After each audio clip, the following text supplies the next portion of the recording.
the 21st century, those who change the world are those who change the culture. They get people in sync, lead tribes, create movements, and generate an energy field where ordinary people achieve extraordinary results.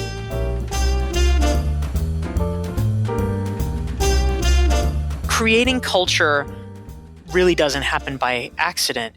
It is sometimes forcefully demonstrating what we want to see and making sure that we're reinforcing things. I mean, I know, for instance, one of the values that's really important to me in terms of the online community that I maintain around my Recognized Expert course is that I want participants to be helpful to each other, to really feel like a community and to actively help one another, whether it's with referrals to, being on, podcasts or advice or just, helping each other in all the myriad ways. People have gotten each other speaking engagements, all these things. But where that starts is by little things.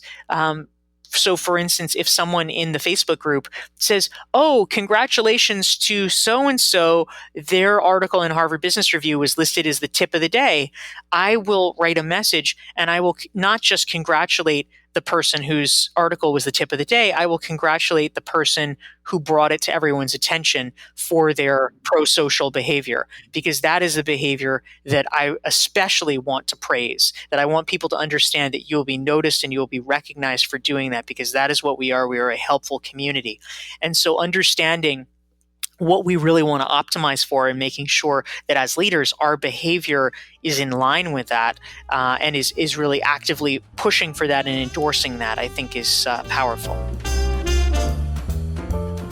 I'm Aga Bayer, and this is the CultureLab podcast, where you will find ideas and inspiration on how to harness the power of team and organizational culture.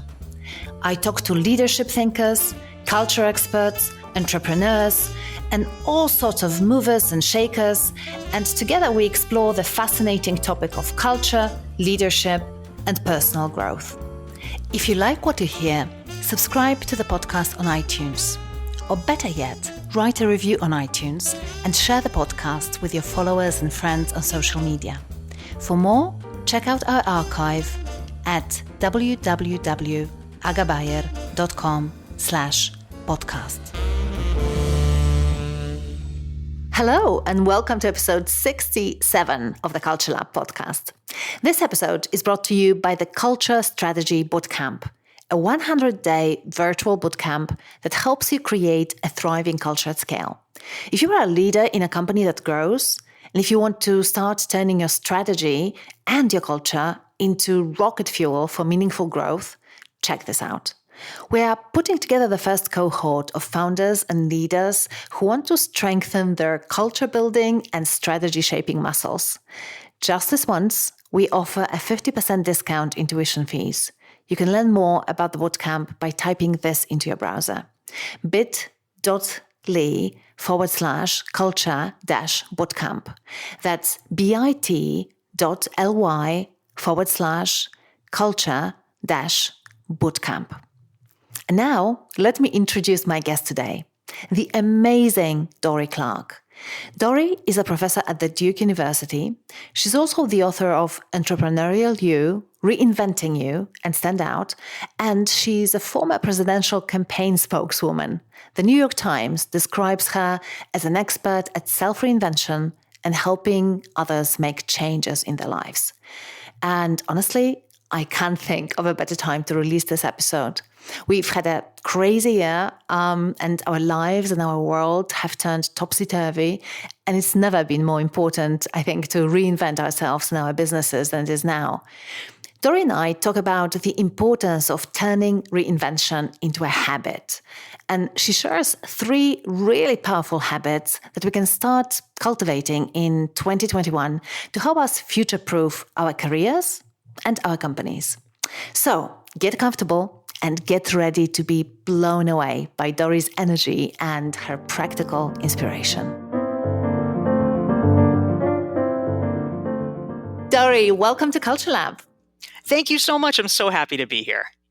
So happy to have you. Could you tell our listeners just a few words about yourself? Yes, absolutely. So I am an author and a professor. I teach for the Fuqua School of Business at Duke and for Columbia Business School.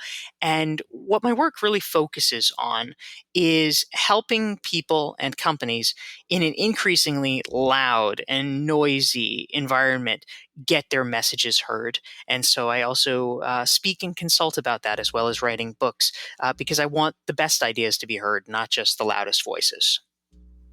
Yes, this is so, so important. I can't wait to dive into this topic and explore it with you. But before we go there and before we do that, could I ask you about the early cultural influences that influenced you as a person? So that made Dorie Dorie. Can you recall how you grew up and what you think left an imprint on you?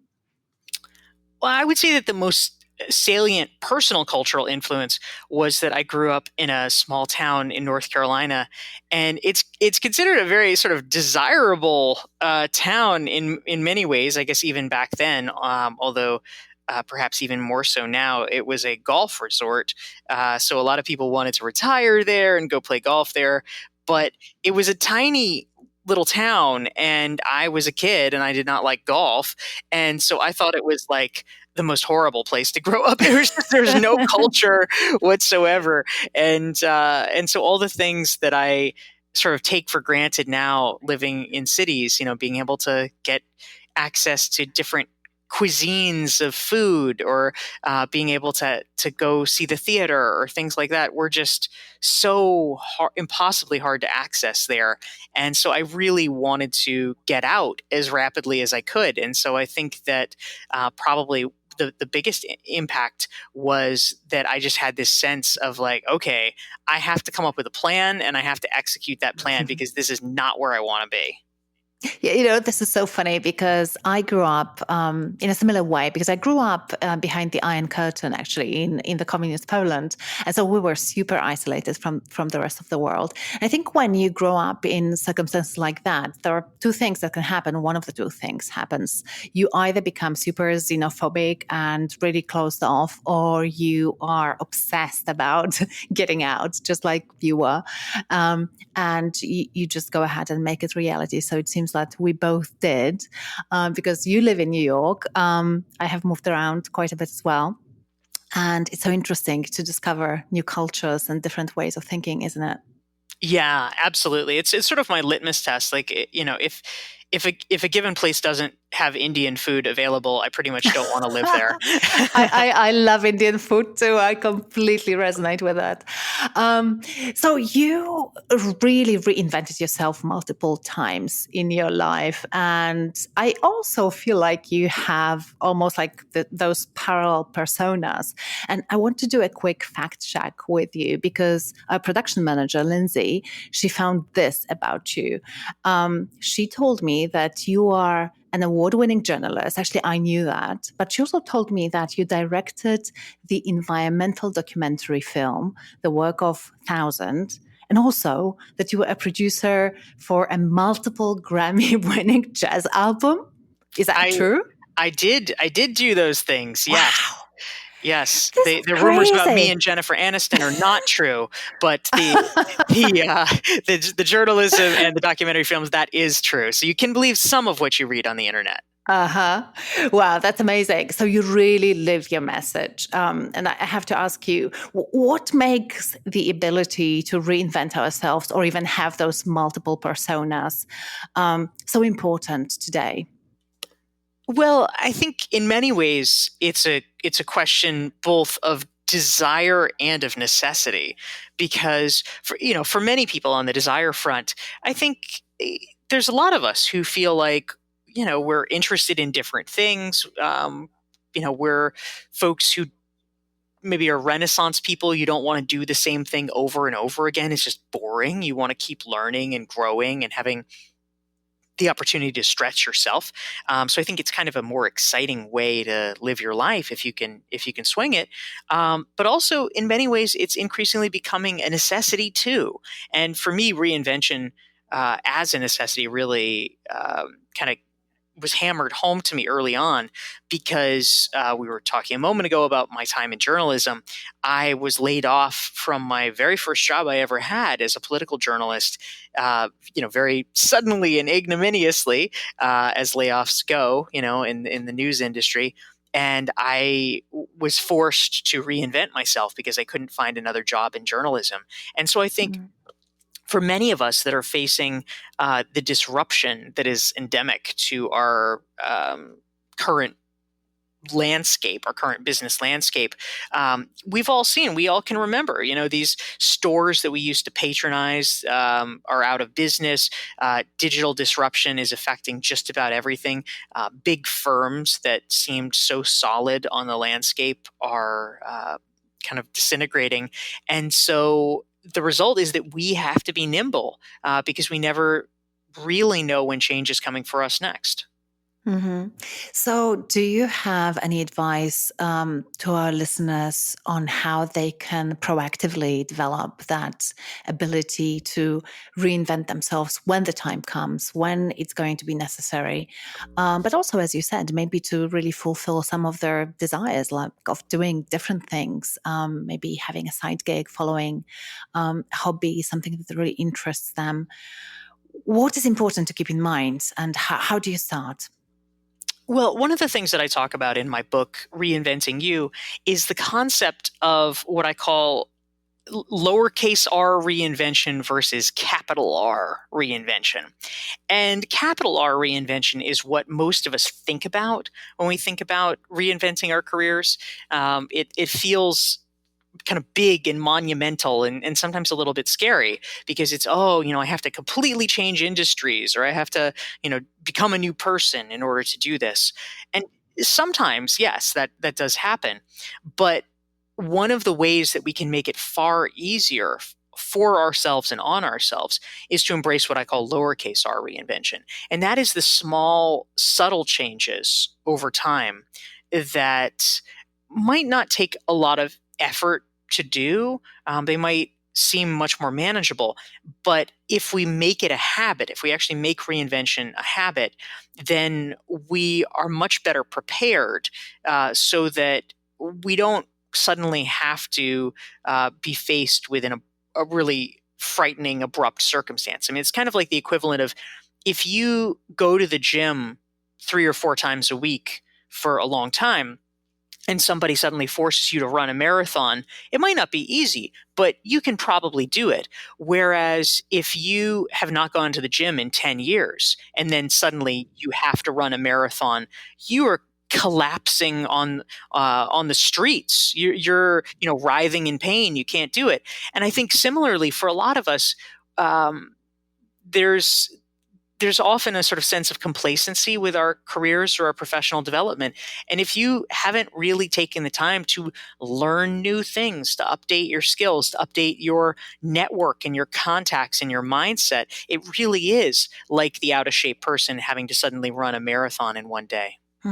So, what would be the equivalent of going to the gym or maybe just getting on the elliptical at home for 20 minutes per day when it comes to reinventing ourselves?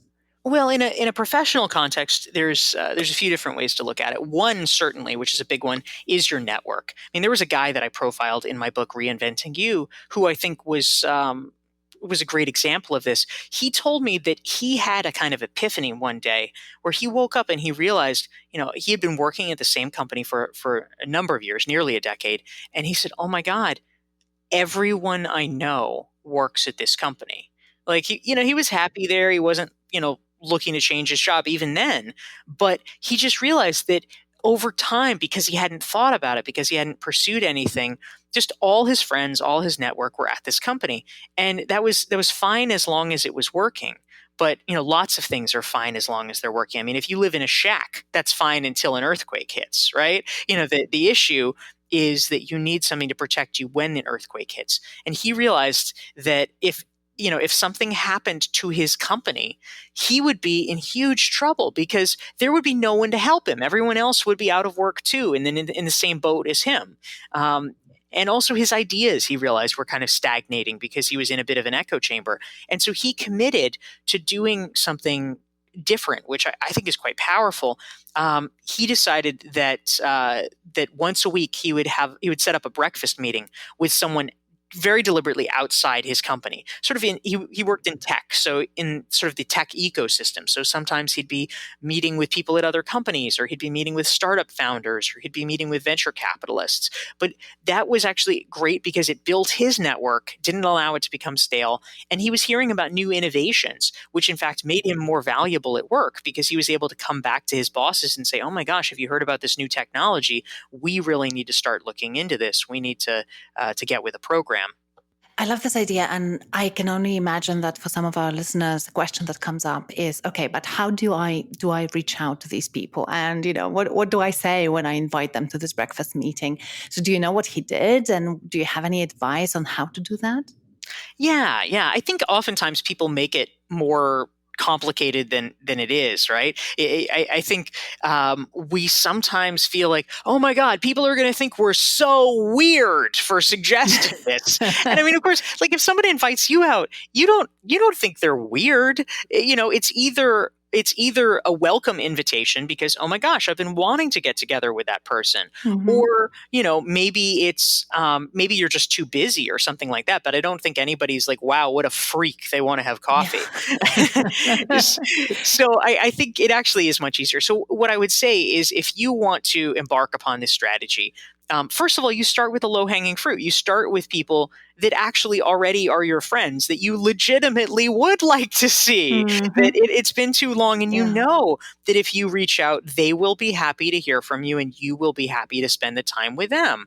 And that's just a win-win, right? You're catching up with your old friends that maybe you just haven't prioritized. So you do that. And then in the course of it, you can mention to them, you can say, hey, I actually have a campaign this year. I decided to, make it my New Year's resolution, or however you want to frame it, that once a week, I want to have a meetup with somebody in the industry who works, not at my company, but just so somebody. You can be totally transparent about it as well.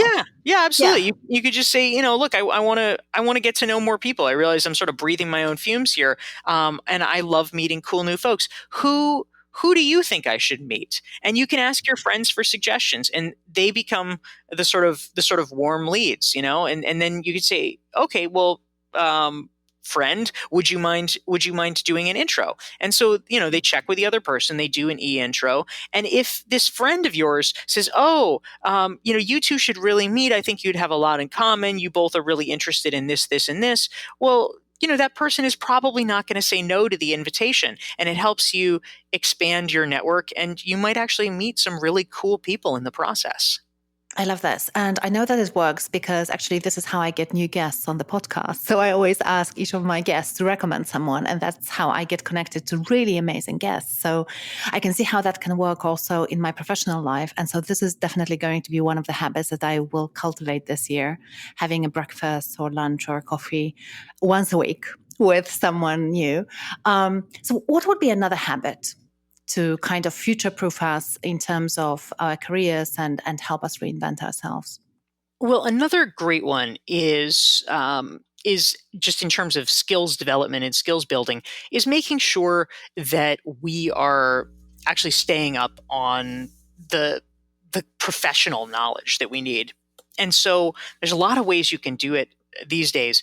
One, for instance, many companies provide access, free access to things like LinkedIn Learning, where you can take courses. And, I've experienced this on the other end where I actually have made a number of courses for them. But, Congrats, that's amazing. Oh, thank you. Yeah, I mean, I've done like 17 courses for them, and they're short, they're like 35 minutes long, but literally on your lunch break. You could even, even if it's just once a week while you're eating a sandwich at lunch, to go through and spend 35 minutes, instead of watching, a football game or just, scrolling through Facebook, that, to take a course to expand in areas that you want to learn in, that's something great. Or reading a business book, or, picking an area. It doesn't even have to be listening to a podcast.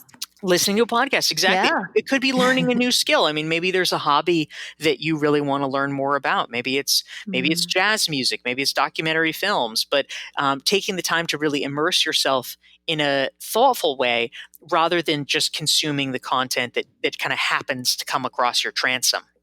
Yeah. And I think this is something that a lot of people don't do enough because they feel like they don't have enough time. But of course, when you look at your weekly stats from your phone and iPad and other screens, you realize that actually you spend hours just wasting time on Facebook or other social media. So there are certainly ways to find time to do those things. As you said, just having a sandwich during your lunch break and following something that is aligned with what you really want to learn and what you're really interested in. Awesome. I would like us to have a third habit. I think 3 is a nice number. So what would be a third habit to develop, again, to help us reinvent ourselves in the future? Yeah, absolutely. So I would say a third habit, a number of years ago, I developed a framework which I call the recognized expert methodology. And basically what this is, or why this is I came to realize that for many professionals, what is really critical and sometimes missing in the equation when it comes to getting your ideas heard and noticed is that if you can set yourself apart from the masses, if you can really become a recognized expert inside your company or perhaps even in your field, that's really powerful because it's easy for people to tune out. Oh, it's just another person. It's just another voice. Blah blah blah. But if you actually have the gravitas that comes with having your expertise recognized, people are far more likely to listen and to take action on what you're saying. And so then the question becomes, well, okay, how do you do it? How do you become a recognized expert? And I can certainly go into it in more depth if you'd like, but I would say that one of the characteristics of a recognized expert is something that is known as social proof. And social proof is a term that's used in psychology. Essentially, it refers to your sort of markers of credibility. What is it about you that is telegraphing to other people, sending a signal that you are credible? And so I would say a third kind of piece of homework that people could be thinking about is how can they amplify their social proof? How can they make it more likely that other people meeting them for the first time or sort of just interacting with them would be willing to say, oh, that person seems pretty credible. And so there's one of the fastest and easiest ways to do this is to ally yourself with brands that people already know and trust. And so let me give you an example of that. I think that one of the best things that we can do professionally is, for instance, to take on a leadership role in a professional association, the Milan Society of Architects or whatever, or lead a committee at work, or get involved with your alumni association. Something, that honestly, for a lot of these positions, because they're volunteer positions, there's not a lot of competition, right? It's not like there's 100 people battling it out to be able to be on the board of this, volunteer association. You can pretty much walk on if you're willing to raise your hand and do the work. But in doing it, it gives you just that much more status and credibility such that people, they look around and they say, oh, well, if her peers think that she's good enough to represent them, then I should probably listen more carefully to what she has to say. And it gives you a built-in advantage in terms of people being willing to listen to you and your ability to influence them. I love this. I think it's really, really powerful, and definitely social proof is extremely important because we want to know that others respect this person and that others believe in what they have to offer when we decide to collaborate with someone or buy someone's services and so on and so forth. And actually, if I have seen this in practice during the last time when we met in London during Thinkers 50 Award Gala, where there was a lady I knew who brought a wing person with her, basically, to the Yes. event. And it was amazing because they would go everywhere together and basically introduce the other person, the person that they were with, to others. And so you didn't have to talk about yourself and say how wonderful you are because your wing person was doing that for you. And I thought, wow, this is so extremely smart. And this is, I think, another application of using social proof in social situations where you just go to a conference or to a cocktail and you have someone who can speak about you in terms that you would never feel comfortable speaking about yourself. Yes, that's exactly right. You're in this particular case, you're deriving your credibility from a third party that is speaking on your behalf. And even if people, rationally understand, oh, this third party is like her best friend, that's okay. It doesn't matter in terms of the impact. There's studies that have been done about this by Robert Cialdini, who is sort of the leading light when it comes to the study of influence. Professor Robert Cialdini, an emeritus professor at Arizona State University, and Jeffrey Pfeffer of the Stanford Graduate School of Business.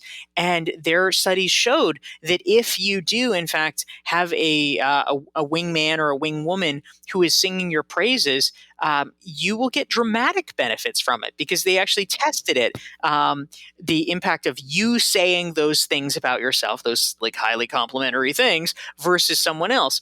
And if you say it, people think, "Oh, wow, she is so Yeah, conceited. She is so totally. stuck up." But if the Yeah. other person says it, they say, "Oh, well, she sounds really Mm-hmm. fascinating. I should get to know her better." Yeah, it's incredible because I was familiar with the research and I witnessed that situation. And also, people have been doing this to me, so introducing their friend to me. And still, I was really impressed with their friends, and it still had a positive impact on me. So, even if you are aware of what's happening, it's incredible because it's just such a powerful thing to do that we just we cannot resist it. So, I love this idea of bringing in some extra resources and pulling that social proof as a leverage. Yes. Um, I have another question that is sort of linked to that, because broadly, our listeners fall into one of the two categories. It's either people working in organizations or consultants and coaches who are working in these organizations. And both of these groups have curiosity about how to bring about change, how to make a dent in the world. And you talk a lot about how to come up with a breakthrough idea and how to gain a following for your idea. So let's start with coming up with a breakthrough idea. What is the secret sauce here? Yeah, when it comes to coming up with a breakthrough idea, there's a variety of different paths that you can use. That was something that I explored in my book Stand Out, and I think one of the ways that is kind of classic but especially powerful is actually leveraging your differences and leveraging the places where you might actually in some ways perceive them as weaknesses. And I'll explain what I mean by that. Um, the truth is, I mean, studies have shown again and again that it is very difficult for someone to come up with a breakthrough idea if they have been essentially indoctrinated into just one way of thinking and that's all they've ever known, right? It's kind of like the saying, you know like the fish saying, well, what's water, because water is all they know. So if you are, let's say, a biologist and all you've ever studied is biology, it's hard to be able to take yourself out of that long enough to question any fundamental premises or to be able to see things differently, because there's really only been one way of seeing things. But there's an advantage that can come in and might feel initially like a disadvantage. But if you are coming in from a different field or from some kind of different perspective, um, you might initially come in and say, "Oh, this is so terrible. Everybody else has so much experience in biology. Look at me. They're probably all making fun of me because I don't know anything about biology compared to them. Blah blah blah." But the interesting thing is that because you are coming from a different world, you have a different lens. And so things that might seem quote unquote obvious or settled or, like the only way in biology, you might have seen from your experience that no, no, no, that's not the only way. And so I actually profiled a guy in my book stand out, for whom that was the case. And I think he's a very good example of that, and it plays out in many fields. His name was Eric Schott, and Eric entered the world of biology a little bit late. He had actually studied mathematics and computer science, and then had sort of belatedly pivoted over into the world of biology. But because he had had so much quantitative training, it enabled him very early on, much sooner than most people with a classical biology education, to understand the power of big data and how big data might actually become valuable in biology. And as a result, he was all in on it. I mean, a lot of biologists were like, "What is this? This isn't any good use to me." But Eric dove in, and he was able to make substantial progress very quickly. And he, within a few years, was able to sort of leapfrog over other people, because he had the skills to make himself ready to take advantage of that. So similarly, for all of us, I think we can say, all right, are there ways that we are a little different than the norm in our field, and how can we use that to our advantage? Maybe we studied something else, maybe we came from a different company, maybe we came from a different functional role, maybe your demographics are different than that of most people in your field, and maybe those things enable you to just perceive the situation a little bit differently, which could be quite valuable.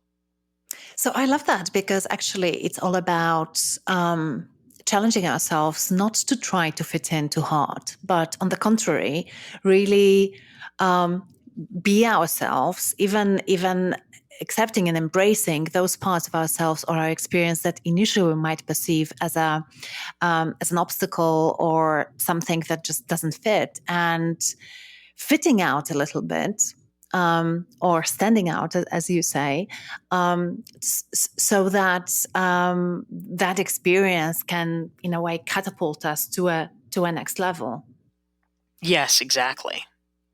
I love that. And so, do you have any practical advice on where to start? What are the sort of things that people could do to really tap into what they bring to the table with all their uniqueness and all the unique personal skills and experiences that they bring to their field?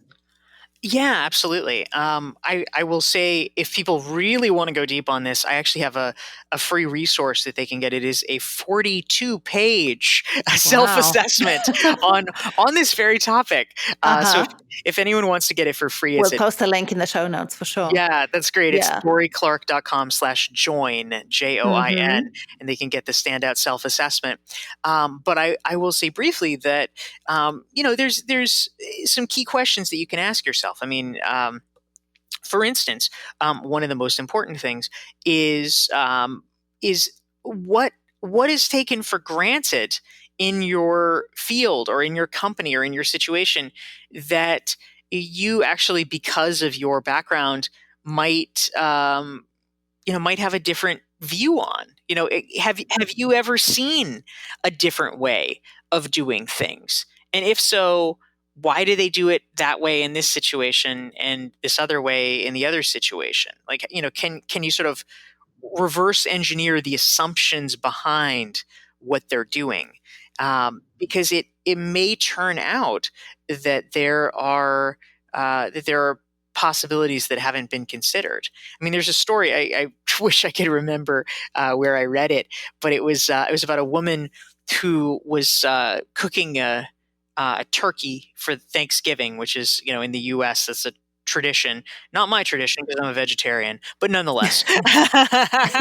But she was cooking a turkey for Thanksgiving, and she, she would cut off like some of the sides of the turkey, and at a certain point, it's like someone asked her, like, well, why do you do it that way? And she's like, I don't know, my mother did. So she calls her mother, and her mother says, so mom, why do I do it? Why does our family do it this way? And the mom says, I don't know, my mother did it. Let me call her. So she calls up her mother, and so now they're talking to the grandmother, and the grandma, she's like, so mom, why do we cut the sides off the turkey? And the mom said, oh, Well, I did that because I didn't have a pan that would fit in the oven properly. Mhm. And meanwhile, it's This 50 is so years and great. 2 generations later, Yeah. it's totally no longer relevant. And Yeah. that's why we do a lot of things that way. There's culture for you. There's culture, exactly. And it's so funny because I've just finished writing an article before we jump on the call about fleas in a jar. And it illustrates exactly the same concept because fleas normally would jump out of the jar, of course. But if you put a lid for a few days and they will keep jumping, but they will be hitting the lid all the time. And eventually they learn that jumping too high is painful and it defeats the purpose. And so finally they stop attempting to get out of the jar. And then you can remove the lid and none of the fleas will attempt to escape. And the funny thing is that even their kids, the young fleas will not attempt to escape. So it's incredible. But we do kind of embrace these patterns of behaviors without understanding why we're doing it. It's Yeah. awesome. Yeah, absolutely. Okay, so I also have a question from one of our listeners for you. Her name is Zina, and what she's asking is, how can you find the strength to maintain your positivity and creativity when people around you seem to be thinking inside the box all of the time? So basically, I think her question is around, how can you keep on standing out and suggesting new ways of doing things when you operate in an environment that is really bent on maintaining the status quo? Yeah. Well, thank you for your question, Zena. And I think that one of the things that in the way that work is talked about in the popular culture sometimes that I think is the saddest is that so often the discourse, I mean, even from the phrase, work-life balance, where like work is different than life somehow, that work is the sad, hard, onerous part, and life is everything else. I think that there is kind of an implicit assumption that we just have to suck things up that are terrible. And I think the idea of having to endure over time, uh, dealing with people who are unimaginative and don't recognize what is most special about you and don't want to try things new, frankly, sounds pretty soul sucking. And I think that certainly there may be isolated incidents where you have a great idea, you think it's amazing, and other people disagree. And they're just like, this is not the thing for our company. And that is fine and that is legitimate. But if over time, again and again and again, there is a corporate zeitgeist of negativity and passivity and helplessness and a lack of innovation, honestly, that's not a place you want to be. And there may be circumstances, such as economic circumstances, where you need to endure it for a while. But I think the real question is, how can you get yourself to a place where your ideas can be recognized and appreciated? Partly because we only have one life, and surrounding yourself with people who actually can see you and can and who are fun to plot with, that's part of what Mm. makes things really great about work. That's what makes things really great about life. And so I think that there's a lot to be said for trying to get yourself to that place. But also, I mean, it applies equally with other matrices as well.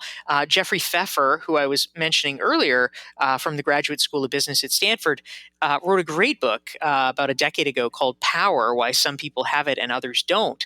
And one of the Mm. things that he mentioned in there is that if you are in a situation for whatever reason, I mean, it could be about their lack of innovation, it could just be that your vibe is different. It could be that for whatever reason you have a skill set that your company doesn't value that much. They value something else.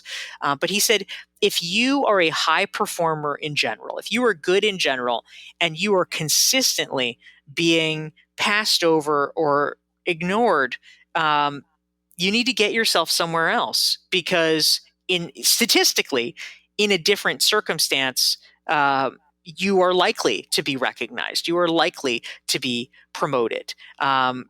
We have to reach a place where, sometimes you say, no, it's not me, it's you.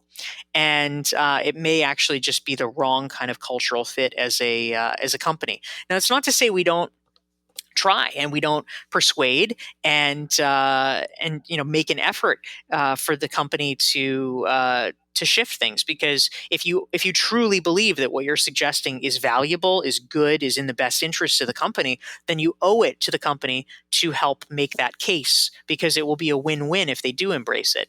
But if time and again you are shut down, it sounds really dispiriting, and I would rather see you somewhere nicer. Yes, me too. I couldn't agree more. I think that we always have this attribution, we're prone to this attribution error. So we believe that our behavior or what we do has major impact on how things work out. But very often it's actually the environment we're in. And it's really hard to overestimate the impact of the environment. And I think to a certain extent, as you say, it's worth trying to change it and help others see the positive side of change. But there also comes a point, and I think each person needs to decide where this point is, where it's time for you to move on and find an environment, as you said, where you can co-conspire with others, like-minded people, to create something amazing. And it's so much more empowering and exciting to do that. Thank you for helping Zina figure out what she's going to do. And I'd like us to shift gears a little bit and move to our rapid fire questions section, which is a sequence of 5 questions, which I would like you to try to answer all of them in under 2 minutes. Okay? Okay. All right, let's go. How do you define organizational culture?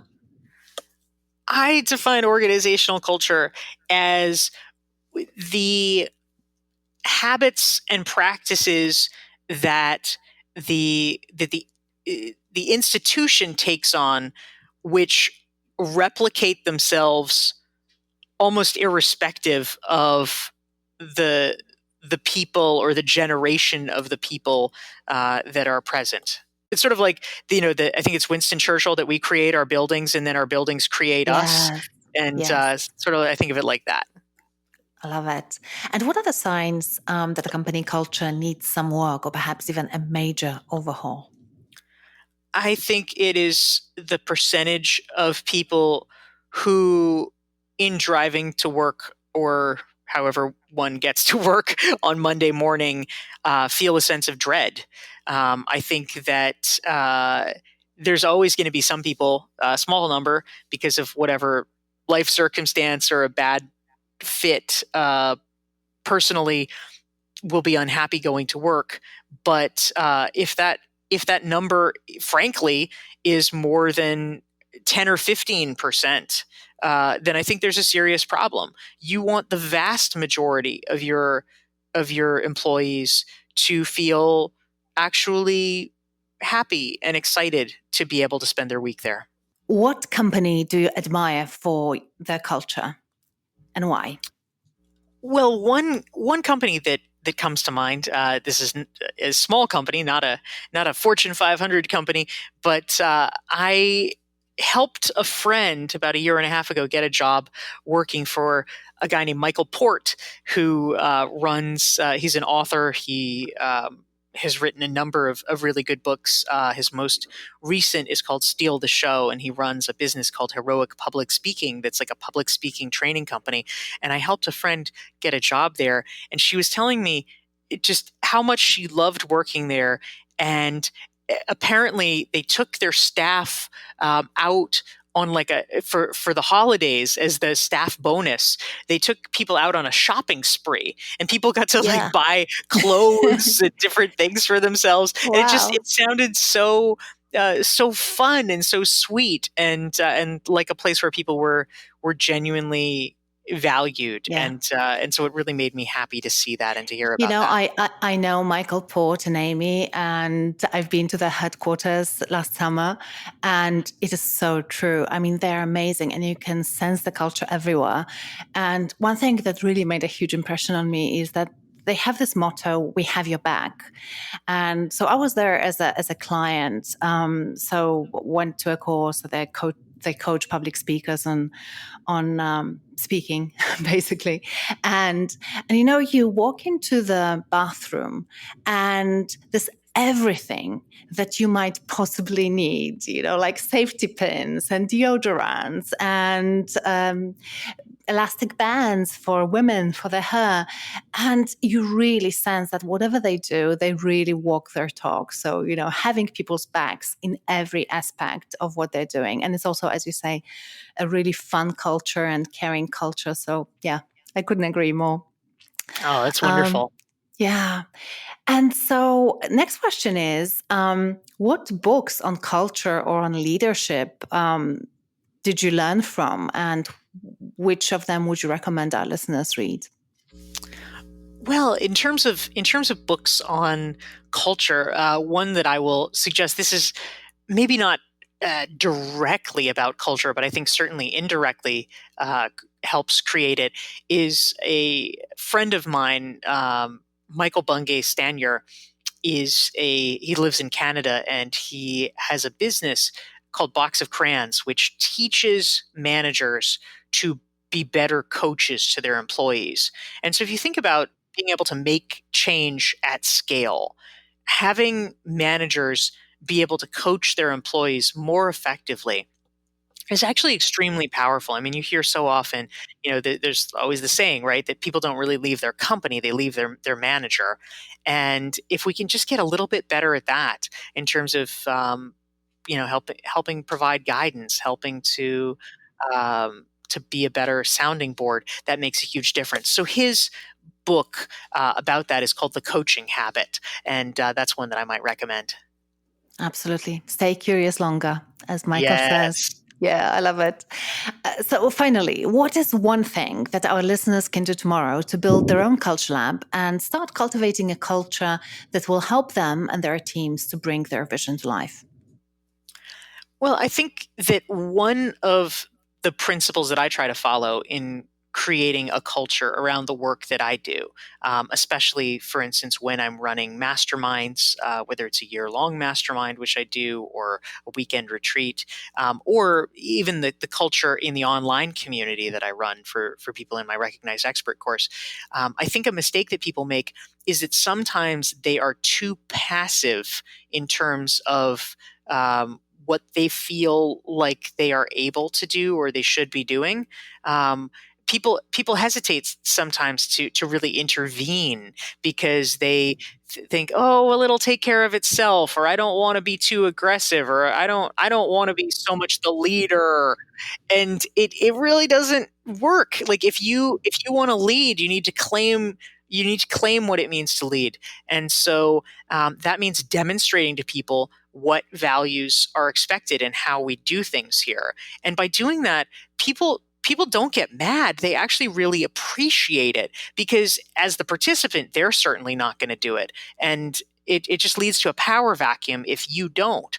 And so even simple things like, whenever I have a dinner gathering, which I always do prior to my mastermind retreats so people can get to know each other, I insist on like getting everyone's attention and sort of breaking up the side conversations, which is a little maybe annoying in the moment.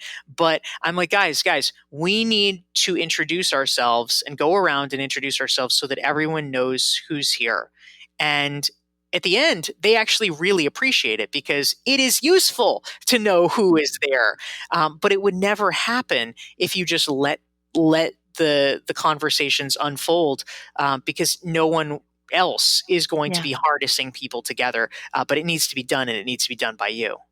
Totally. I think as human beings, we need a little bit of structure, and we actually welcome it when someone steps into that role. And I've had so many experiences myself, just participating in, as you say, in a group like the ones that you are organizing, but also working in organizations as a leader. And it's almost always the case. So I can't agree more with you. I think that there's really very often a vacuum and no one steps in, and then culture kind of evolves really by accident rather than intention, and it's a pity. So just underscoring that. So step in, take the lead, and set those norms and those rules, because people will really welcome it, and so you will have your contribution to shaping the culture that you believe is going to help you be successful as a team. So finally, do you have any thoughts that you'd like to leave our listeners with?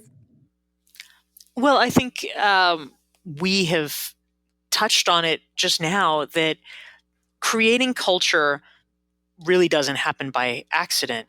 It is sometimes forcefully demonstrating what we want to see, and making sure that we're reinforcing things. I mean, I know, for instance, one of the values that's really important to me in terms of the online community that I maintain around my Recognized Expert course is that I want participants to be helpful to each other, to really feel like a community, and to actively help one another, whether it's with referrals to, being on, podcasts, or advice, or just, helping each other in all the myriad ways. People have gotten each other speaking engagements, all these things. But where that starts is by little things.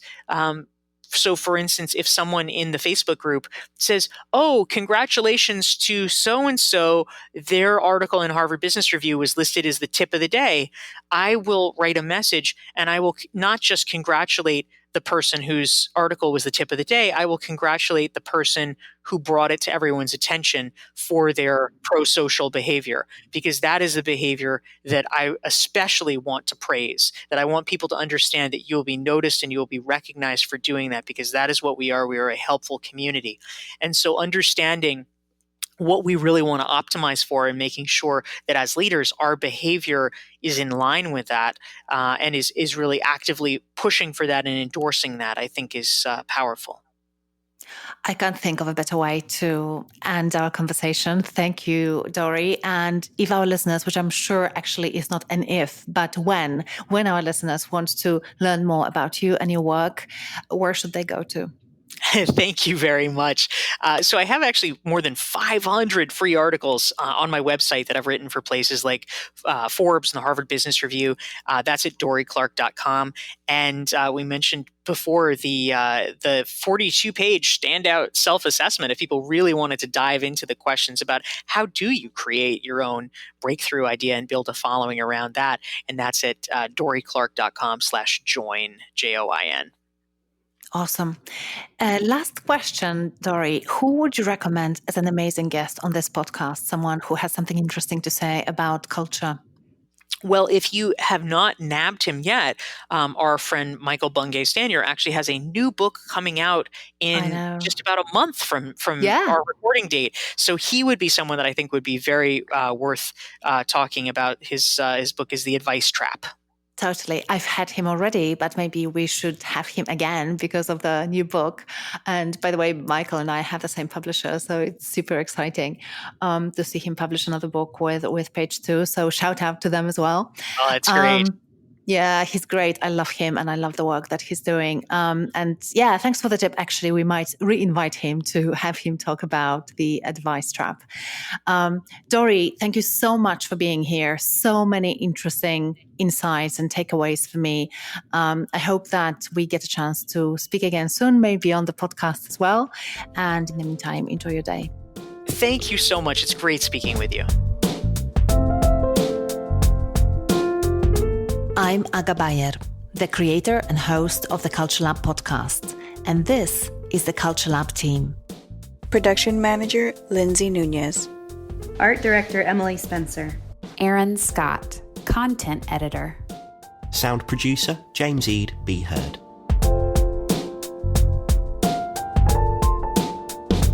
If you haven't subscribed to the CultureLab yet, you can do it on Apple Podcasts, Stitcher, Spotify, and many other places where podcasts are available. If you'd like to subscribe to my newsletter, the CultureLab Insider, go to www.agabayer.com/podcast and scroll down to the very bottom of the page. That's www.agabayer.com/podcast. Also, we would be ever so grateful if you could rate and review our podcast on iTunes or wherever you listen to it. Before I give you a sneak peek into the next episode, here is a quick reminder. This episode is brought to you by the Culture Strategy Bootcamp, a 100-day virtual bootcamp that helps you create a thriving culture at scale. If you are a leader in a company that grows, and if you want to start turning your strategy, but also your culture, into rocket fuel for meaningful growth, check this out. We are putting together the first cohort of founders and leaders who want to strengthen their culture building and their strategy shaping muscles. And just this once, we offer a 50% discount in tuition fees. You can learn more about the bootcamp by typing this into your browser. bit.ly/culture-bootcamp. That's bit.ly/culture-bootcamp. And now, a quick preview of the next episode. This time, my guest is Tommy Forsström, a product leadership expert who specializes in growth stage companies that navigate the adolescence of a company from product market fit to IPO. Tommy is currently head of product at Teachable, a platform that enables anyone to create and sell online courses. Here is Tommy explaining what we mean by growth stage or scale up. When we release the full interview, you will hear why it's so important to pay attention to culture when you are growing. So let me first define what I mean when I say growth stage. It's, sometimes people use the word growth stage, sometimes scale up. It's basically that weird middle part of a company's journey once it locks in something resembling product market fit, right? The first stage of a company is always like, we've got this hypothesis, maybe it works, maybe it makes sense, maybe somebody's willing to pay for it. And then you hustle and you grind. And if you're one of the lucky few, you lock in product market fit, meaning you've built something that has real intrinsic value for a certain part of the market. And, that then usually translates to this like, okay, we're no longer on the hunt. Like, what is the thing we're building? We've got something locked in. Let's scale this. Let's make it 10x, 100x. And that triggers that scale up journey, which is very different than the first part of the journey. Thank you for listening to this episode of CultureLab. If you found any moments that were interesting, inspiring, or maybe even game-changing, please share it with someone who'd appreciate it. After all, good ideas are meant to be shared.